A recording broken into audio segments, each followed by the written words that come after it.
श्री सद्गुरु महाराज की जय। आप अपने पिता और बुआ के संरक्षण में पलने और बढ़ने लगे। आपके गांव में ही एक छोटी सी पाठशाला थी जिसमें आपको पढ़ने के लिए भेजा जाने लगा।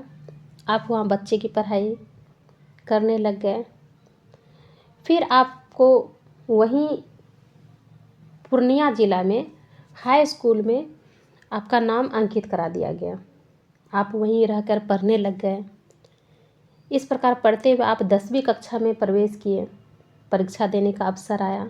उसमें अंग्रेजी की परीक्षा में एक प्रश्न था, quote from memory the poem builders and explain in your on English. Builders शीर्षक कविता को अपनी स्मरण शक्ति से उद्यत कर अनुसार उसकी व्याख्या अंग्रेजी में करें। आपने बिल्डर्स कविता को लिखकर इस 4 पंक्तियों की व्याख्या लिखना आरंभ किया। For the structure that we rise, time is with materials filled. Our todays and yesterdays are the blocks with which we build. हम लोग जिस जीवन मंदिर का निर्माण करते हैं वह आज और कल के किए हुए कर्म रूपी ईंटों तथा उस कर्म में लगी हुई भावना, विचार एवं साधना रूपी सामग्रियों से ही परिनिर्मित होता है।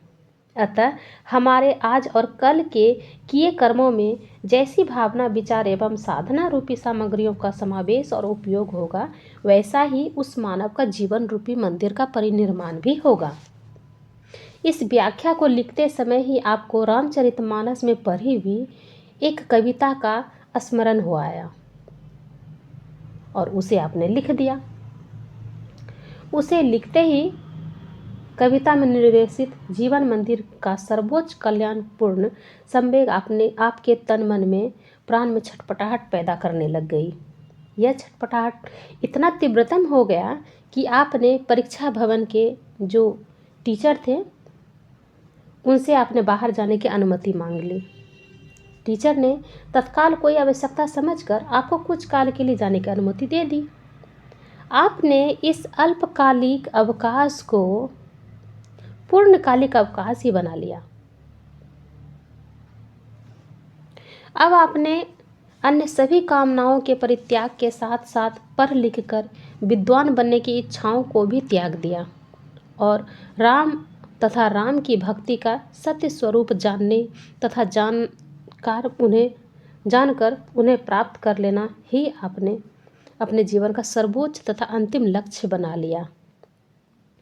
इसे ही जानने एवं पाने के लिए अपने ऋषियों की पावन साधना भूमि हिमालय की ओर प्रस्थान भी किया। पथ में अनेक संकट एवं विघ्नों की भयावह स्थितियां आई।